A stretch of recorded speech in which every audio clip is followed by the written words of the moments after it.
আজ আমরা গণিত প্রকাশ বইয়ের সপ্তম অধ্যায় বৃত্তস্থ কোণ সম্পর্কিত উপপাদ্য নিয়ে আলোচনা করব। এই অধ্যায়ে মোট 4টে উপপাদ্য আছে। ঠিক আছে, এই 4টে উপপাদ্য কি কি? 34, 35, 36 আর 37। ঠিক আছে, তার মধ্যে উপপাদ্য 36-এর বিবৃতিটাই প্রয়োজনীয়, কিন্তু উপপাদ্য 36-এর প্রমাণ মূল্যায়নের অন্তর্ভুক্ত নয়। তাই এই অধ্যায়ের 34, 35 আর কি বললাম 37, ঠিক আছে, নম্বর উপপাদ্য আমাদের তৈরি রাখতে হবে মাধ্যমিক পরীক্ষার জন্য। এখন বিগত 10 বছরে এই যে 34 নম্বর যে উপপাদ্যটা আছে, এই 34 নম্বর উপপাদ্যটা আসেনি, কিন্তু এই উপপাদ্য 34 নম্বর উপপাদ্য ওপরে ভিত্তি করে আমাদের এই 35 ও 37 নম্বর উপপাদ্য প্রমাণ হবে। মজার ব্যাপার হলো, আমার সময় যখন আমি মাধ্যমিক দিয়েছি তখন 1 বছর অন্তর অন্তরই উপপাদ্য 34 পরীক্ষায় আসতো। ঠিক আছে, যেহেতু বিগত 10 বছরে আসেনি, তাই প্রতিটা বছরই এই উপপাদ্যটা মাধ্যমিক পরীক্ষার জন্য খুবই গুরুত্বপূর্ণ। ঠিক আছে, আচ্ছা, তাছাড়াও মাধ্যমিক 2026-এর জন্য অ্যাকচুয়ালি 34, 35, 37 তিনটেই গুরুত্বপূর্ণ এবং এদের সাইজটাও অনেকটা ছোট। তাই টিচাররা যে টিচার বা যারা প্রশ্ন তৈরি করে, প্রশ্ন সেট আপ করে, তারাও সাধারণত চায় 34, 35 এবং 37-এর মধ্যে 35 ও 37-কে চয়েস করতে। ঠিক আছে, তাহলে আজকে আমরা যেটা দিয়ে শুরু করব সেটা হচ্ছে 34 নম্বর উপপাদ্য।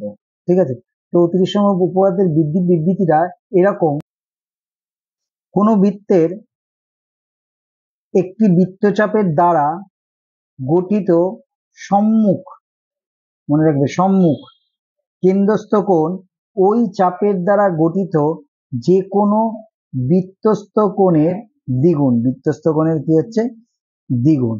আবার বলছি, কোনো বৃত্তের একটা বৃত্তচাপের দ্বারা গঠিত সম্মুখ কেন্দ্রস্থ কোণ ওই চাপের দ্বারা যে কোনো বৃত্তস্থ কোণের দ্বিগুণ। এখন দেখো, এই বিবৃতিটার মধ্যে দুটো নতুন শব্দ পেয়েছি।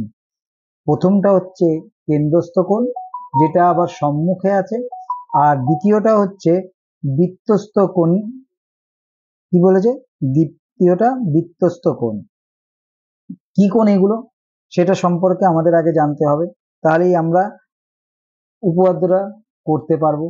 আচ্ছা, এখন খেয়াল করে দেখো, সহজ ভাষায় যদি আমি বলতে চাই যে কেন্দ্রস্থ কোণ কি, তাহলে কেন্দ্রস্থ কোণ হলো একটা বৃত্তের কেন্দ্রে যে কোণটা উৎপন্ন হবে সেটাই হচ্ছে কেন্দ্রস্থ কোণ। এখন খেয়াল করে দেখো, এখানে কটা ব্যাসার্ধ আছে? দুটো ব্যাসার্ধ। একটা কি আছে? বৃত্তচাপ। দুটো ব্যাসার্ধ আর একটা বৃত্তচাপ বৃত্তের কেন্দ্রে যে কোণটা তৈরি করছে তাকেই অ্যাকচুয়ালি কেন্দ্রস্থ কোণ বলে। খেয়াল করো, এটাও কেন্দ্রস্থ কোণ হতে পারে যদি এটা কেন্দ্র হয়, এটাও কেন্দ্রস্থ কোণ হতে পারে। বোঝা গেছে?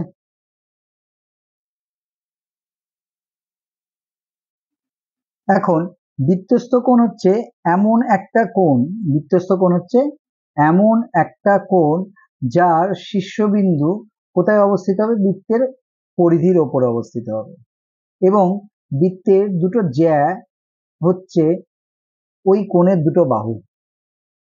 ঠিক আছে, তাহলে যে কোণটা উৎপন্ন হচ্ছে এই কোণটাকেই বলা হচ্ছে কি? বৃত্তস্থ কোণ। এই কোণের আরেকটা নাম হচ্ছে পরিধিস্থ কোণ। খেয়াল করে দেখো, এই একটা জ্যা, এই একটা জ্যা, দুটো জ্যা, এই দুটো জ্যা হবে দুটো কোণের বাহু, আর শীর্ষবিন্দুটা হবে কি? বৃত্তের পরিধির উপর অবস্থিত হবে, তাহলে এই কোণটাকে বলা হচ্ছে বৃত্তস্থ কোণ। আর কেন্দ্রস্থ কোণ কোনটাকে বললাম? বললাম বৃত্তের কেন্দ্রে উৎপন্ন হবে যে কোণটা, সেই কোণটা, এবং তার কি হচ্ছে? একটা বৃত্তচাপ হবে এবং দুটো ব্যাসার্ধ হবে, তাদের মধ্যে দিয়ে যে কোণটা উৎপন্ন হচ্ছে তাদেরকে বলা হচ্ছে কেন্দ্রস্থ কোণ। এখন তাহলে আমরা সরাসরি উপপাদ্য 34-এর প্রমাণটা শুরু করব। তা সবার প্রথমেই প্রশ্নের বিবৃতিতে আমরা কি করছি? নিচে দাগ দেব। কিভাবে দাগ দেব না, নিজেরা প্রথমে প্রশ্ন করব। কটা প্রশ্ন করব বলেছিলাম? দুটো প্রশ্ন করব। প্রথম প্রশ্ন হচ্ছে যে কি দেয়া আছে, দ্বিতীয় প্রশ্ন হচ্ছে কি প্রমাণ করতে হবে। এখন দেখো, এখানে আমাদের কি দেয়া আছে? একটা বৃত্ত দেয়া আছে, তার একটা বৃত্তচাপ দেয়া আছে, তার সম্মুখে একটা কেন্দ্রস্থ কোণ উৎপন্ন হচ্ছে, এটা দেয়া আছে, আর একটা কি দেয়া আছে, বৃত্তস্থ কোণ উৎপন্ন হয়েছে। এই তিনটে জিনিস আমাদের দেয়া আছে। তাহলে এর উপরে ভিত্তি করে সবার প্রথমে আমরা কি করবো, একটা ছবি আঁকবো। তাহলে প্রথমে বলে যে একটা বৃত্ত, আমি বৃত্ত আঁকলাম। বৃত্তের কি বলে যে একটা বৃত্তচাপ আছে, ধরে নিলাম এইটা হচ্ছে কেন্দ্র, কেন্দ্র এইটা হচ্ছে তার বৃত্তচাপ, এটা এ, এটা বি, হয়েছে। আচ্ছা, এবারে বলেছে ওই বৃত্তচাপের দ্বারা গঠিত সম্মুক্ত কেন্দ্রস্থকোণ ওই চাপের দ্বারা গঠিত, তাহলে ওই চাপ দিয়েই তৈরি হচ্ছে, মানে কি এই বৃত্তচাপের উপরেই তৈরি হচ্ছে কি একটা বৃত্তস্থকোণ। তাহলে তৈরি করি একটা বৃত্তস্থকোণ, এই একটা, এই একটা, এই পয়েন্টের নাম দিলাম সি। খেয়াল করেছো, ছবি আঁকা হয়ে গেছে। তাহলে এটা আমাদের কি আছে, দেয়া আছে। প্রমাণ করতে বলেছে কি, তাহলে দ্বিতীয় প্রশ্নের উত্তর দেখো, খেয়াল করো, দ্বিগুণ। তাহলে কেন্দ্রস্থ কোণ কি কোণ, কেন্দ্রস্থ কোণ সমান সমান 2 গুণ বৃত্তস্থ কোণের এর, তার মানে কি গুণ বৃত্তস্থ কোণ গুণ 2। তাহলে একবারে লিখলাম 2 গুণ বৃত্তস্থ কোণ। ঠিক আছে, তাহলে আমরা প্রদত্তে কি লিখবো সেটা এবার একটু দেখি। তাহলে আমরা এবারে প্রদত্তে লিখবো কি, প্রদত্ত, খেয়াল করে দেখো একই জিনিস লিখে যাচ্ছি, এখান থেকে দেখে দেখে টুকে যাচ্ছি। কোন বৃত্তের, এখানে কোন বৃত্ত বলতে আমাদের কি বলেছে, ও কেন্দ্রীয় বৃত্ত, এটার নাম দিলাম ও। ও কেন্দ্রীয় বৃত্তের চাপটা কি আছে, এই পয়েন্টের নাম দিলাম এ পয়েন্ট, এই পয়েন্টের নাম দিলাম বি পয়েন্ট, এই পয়েন্টের নাম দিলাম পি। তাহলে আমাদের বৃত্তচাপের নাম হচ্ছে কি, একটি বৃত্তচাপের জায়গায় আমি কি লিখছি, এপিবি বৃত্তচাপের, দেখে দেখে লিখছি। এটা কিন্তু প্রশ্নে থাকবে, এই জিনিসটা পুরোটাই এই হলুদ কালার দিয়ে যেটা লেখা আছে এটা পুরোটাই প্রশ্নের মধ্যে দেয়া থাকবে, অর্থাৎ তোমাকে মুখস্থ করার কোনো দরকারই নেই, এটা দেখে দেখে বুঝে বুঝে লেখো। এই যে একটি বৃত্তচাপ, একটি বৃত্তচাপের জায়গায় আমি কি লিখলাম, এপিবি বৃত্তচাপের দ্বারা গঠিত, গঠিত কেন্দ্রস্থ কোণ, কেন্দ্রস্থ কোণ কোনটা দেখো, এই যে সামনের দিকেও তৈরি হয়েছে, এই যে বৃত্তচাপের সামনে তৈরি হয়েছে কেন্দ্রস্থ কোণ। সম্মুখ কেন্দ্রস্থ কোণ, যদি মনে হয় যে না আমি এখানে লিখবো সম্মুখ, তাহলে সম্মুখ কথাটা এখানে লিখতেই পারো, কোনো অসুবিধা নেই। সম্মুখ কেন্দ্রস্থ কোণ কি নাম, দেখো এ ও বি, দেখতে পেয়েছো এ ও বি, এবং এবং ওই চাপের দ্বারা, ওই চাপ, এই যে এবং ওই চাপের দ্বারা, এই যে এবং ওই চাপের দ্বারা গঠিত, গঠিত যে কোনো বৃত্তস্থ কোণ দিয়েছে, তাহলে আমি একটা যে কোনো বৃত্তস্থ কোণ নিলাম, এই একটা নিলাম, এই একটা নিলাম, এটার নাম দিলাম কি সি। ঠিক আছে, একটি বৃত্তস্থ কোণ কি উৎপন্ন হলো, এসিবি কোণ। খেয়াল করো এ সি বি, তাহলে এই কোণটা উৎপন্ন হলো, বোঝা গেছে, কোনো অসুবিধা নেই। এবারে আমাদের কি, এটা হলো কি দেয়া আছে করলাম, এবারে আমরা যেটা করব সেটা হচ্ছে কি, প্রমাণ করতে হবে। খেয়াল করে দেখো দ্বিগুণ বলেছে, তাহলে কেন্দ্রস্থ কোণ কোনটা, এই এ ও বি কোণ, এই এ ও বি কোণটা এই কোণটার দ্বিগুণ, তার মানে 2 ইন্টু বৃত্তস্থ কোণ কি হচ্ছে এসি বি। আশা করি বুঝতে পেরেছো, এইটুকু নিজেরা দেখে দেখে খাতায় তুলে নাও। খাতায় তুলে নেওয়ার পর প্রমাণের দিকে যাচ্ছি, যেভাবে করলাম ঠিক এইভাবে পরীক্ষার খাতাতে করে আসবে, কিছু বেশিও করবে না, কিছু কমও করবে না। এখন দেখো এখানে কোনো ত্রিভুজ কি তুমি খুঁজে পাচ্ছ, আমরা সাধারণত কি করি, যে ত্রিভুজ দিয়ে যাকে সর্বসম করি বা তার কোণগুলোকে সমান দেখানোর চেষ্টা করি, এই করি সেই করি করে সমস্ত যে যা যা করেছি আজ পর্যন্ত যতগুলো উপপাদ্য করেছি তার বেশিরভাগটাই কি করেছি, ত্রিভুজ এঁকে করেছি। তাহলে এখানে ত্রিভুজ তো খুঁজে পাচ্ছি না, এটাও ত্রিভুজ না, এটাও ত্রিভুজ, এটাও ত্রিভুজ না, এটাও ত্রিভুজ না, এটাও ত্রিভুজ না, এটাও ত্রিভুজ না। তাহলে নির্ঘাত আমার এখানে একটা ত্রিভুজ আঁকতে হবে। সেই ত্রিভুজ তৈরি করতে গেলে আমি একটা পদ্ধতি অবলম্বন করতে পারি, খেয়াল করে দেখো, এই সি আর ও যদি আমি যুক্ত করে বর্ধিত করে দিই, খেয়াল করে দেখো এর নাম দিলাম ডি, কত পর্যন্ত বর্ধিত করলাম ডি, দুটো ত্রিভুজ উৎপন্ন হয়েছে না, একটার নাম হচ্ছে এ সি ও ত্রিভুজ, আর একটার নাম হচ্ছে খেয়াল করে দেখো বি সি ও ত্রিভুজ, এ সি ও ত্রিভুজ, বি সি ও ত্রিভুজ উৎপন্ন হয়েছে, খুব ভালো। তাহলে এইরকম ভাবে আমি ছবিটা আঁকা কমপ্লিট করলাম। ঠিক আছে, তাহলে আমাদের কি সবার প্রথম লিখতে হবে, যে অঙ্কন, অঙ্কনে কি লিখতে হবে, যে সিও যুক্ত করি, সিও যুক্ত করি এবং ডি বিন্দু পর্যন্ত বর্ধিত করি। কি লিখবো, সি কমা ও যুক্ত করি এবং বি বিন্দু পর্যন্ত বর্ধিত করি। আমার এখানে এটা লেখা হয়নি, আমি আগের পেজে ওটা লিখে দিচ্ছি। তাহলে আমি আরেকবার বলে দিই কি লিখবো না, সি, এই সি বিন্দু আর এই ও বিন্দু যুক্ত করলাম, সি আর ও বিন্দু যুক্ত করলাম এবং বি বিন্দু পর্যন্ত বর্ধিত করলাম, এটা আমাকে অঙ্কনে লিখতে হবে। ঠিক আছে, আমার এখানে স্ক্রিনে লেখা নেই, এটা তোমরা একটু লিখে নাও। সি ও ও বিন্দু যুক্ত করলাম এবং বি বিন্দু পর্যন্ত বর্ধিত করলাম। করলে খেয়াল করে দেখো এখানে দুটো, এখানে একটা কোণ, এখানে একটা কোণ, দুটো কোণ, একটা কোণকে দুটো ভাগে ভাগ করা যায় গেছে। ঠিক একইভাবে কেন্দ্রস্থ কোণটাকেও দেখো দুটো ভাগে ভাগ করা গেছে। তাহলে আমি এই দুটোর মধ্যে সম্পর্ক খুঁজতে পারলে আমার কিন্তু উপপাদ্য কমপ্লিট হয়ে যাবে। কিভাবে করব খেয়াল করে দেখো।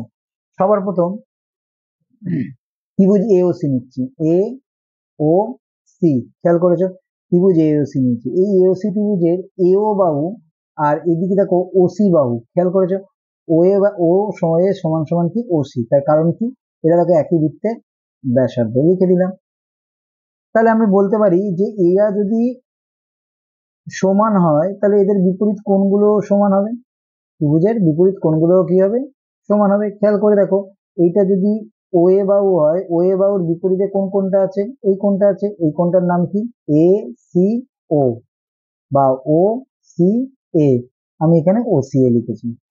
ঠিক একইভাবে ওসি বাহু কোনটা, এই ওসি বাহু, এই ওসি বাহুর বিপরীত দিকে কোন কোণটা আছে, এই কোণটা, এই কোণটার নাম কি ও এ সি, খেয়াল করো ও এ সি। মজার জিনিস এ দেখো ও এ সমান ও সি, এখানে আমি শুধুমাত্র ও এর বিপরীত বা ও শীর্ষবিন্দুটা কি ছিল লিখে দিয়েছি, দেখো সি, ও সি বিপরীত শীর্ষবিন্দু কি এ। তাহলে যখন কোনো কোণ সমান হয় তার বিপরীত শীর্ষবিন্দুটাকে মাঝখানে লিখে দিলেই কিন্তু হয়ে যায়। আবার ত্রিভুজ এ ও সি থেকে পাচ্ছি, দেখো এ ও সি কে যখন আমি বর্ধিত করেছি এখানে একটা কোণ উৎপন্ন হয়েছে, এই কোণটাকে বলা হয় কি বহিস্থ কোণ, কি কোণটার নাম এ ও বি।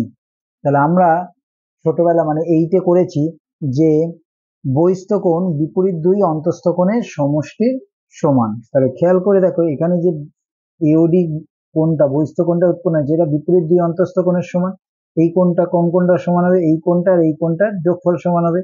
এই কোণটা মানে হচ্ছে কি ওএসি কোণ, ও এ সি কোণ, আর একটা কি হচ্ছে ও সি এ কোণের সমান হবে। খেয়াল করে দেখো এখানে ও সি এ কোণ সমান সমান কি ওএসি কোণ, আমি তাহলে ওএসির জায়গায় ও সি এ লিখে দিতে পারি, ওএসি এ মোট কটা হলো টু ও সি এ কোণ। খেয়াল করেছো, দেখো এখন আমরা ঠিক যেভাবে ত্রিভুজ এ ও সি পেয়েছিলাম, এ ও সি থেকে যেটা প্রমাণ করতে পারলাম, ঠিক সেইভাবেই একই রকম ভাবেই ওইটাকেই কপি করব, জাস্ট কপি করব, কপি করলেই দেখতে পাবে যে এদিকে যে ত্রিভুজটা উৎপন্ন হয়েছে বি ও সি, এখান থেকেও আমরা একটা জিনিস প্রমাণ করতে পারি।